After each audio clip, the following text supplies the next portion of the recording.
In this week's Torah portion, Pinkhas, we have a dialogue between Hashem and Moshe, and Hashem tells Moshe, you are going to die like your brother Aaron, and before that he shows him the land of Israel.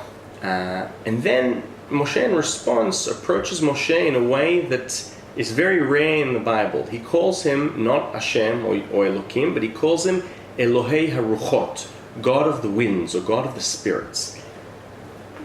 What's going on here? Why this odd, very rare phrase? When I read Parashat Pinkhas, it's a difficult parasha to read because I think we see here a Moses or Moshe unlike anywhere else in the Bible. The Moshe in Parashat Pinkhas there's an overbearing feeling of a frail, old Moshe, a forgetful Moshe. This is not the eager, confused pupil in Parashat Mishpatim who's writing the first Jewish textbook ever, to be written. This is a Moshe that forgets. This is a Moshe that is confused. There are two instances in this Torah portion, or one at the end of last week, but it's part of the issue with Pinkhas. Two things happen in the camp, right? There's the whole ruckus with the Midianites and what's going on, and the president who's doing something he shouldn't be doing with a Midianite. And Rashi tells us that Moshe is confused because he forgets a certain halacha. Ne'elma mimeno. He doesn't recall what needs to happen. And Pinchas saves the day.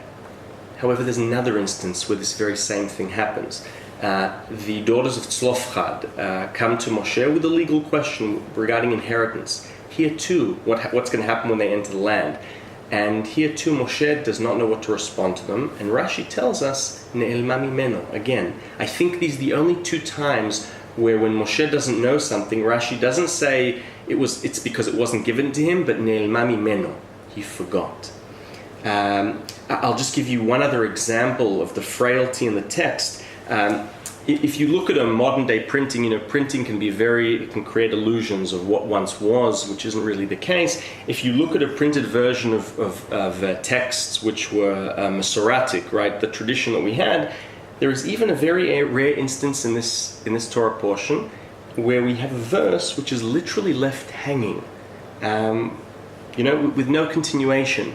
I'm not going to get into the different views of what this means, but if you connect everything together, we see here a different Moshe Rabbeinu, and it is hard to read. In that context, I want to go back to Elohei HaRuchot, God of the spirits, this rare instance that Moshe approaches God as Lord of the wind. I think Moses in most of this Torah portion is forgetful and frail, but then something happens when God shows him this inspirational vision of the land of Israel, and when God utters the word, you will die like your brother Aaron. When he says this, I think what happens here is Moshe remembers the last time he prayed with Aaron, with his beloved brother. It happened in Parashat Korach. God is furious with the Israelites. He wants to be done with them all, rid himself of the Israelites and create a new nation through Aaron and Moshe. And then what happens? We are told that Moshe and Aaron fall on their faces and they cry out. And how do they call God? The only other time this appears?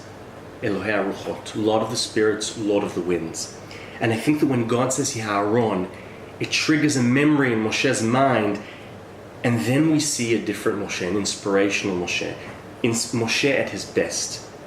What is Moshe if not a selfless person? If there is one trait that we can say that is true to Moshe more than anyone else, the most important trait for a leader is that he's completely selfless.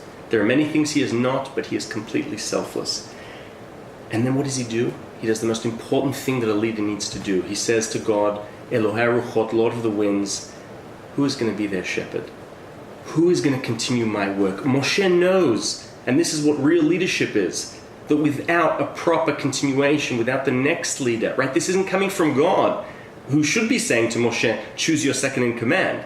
It's coming from Moshe in this moment of awakening, ripe awakening, because he knows that if there is no proper continuation, all of his work is done in vain, and it's not for his sake, but for the selfless person, for the sake of Bnei Israel, for the Israelites, to get to that inspirational promised land. Thoughts on Parashat Pinchas and Moshe Rabbeinu, Elohei HaRuchot. Shabbat Shalom.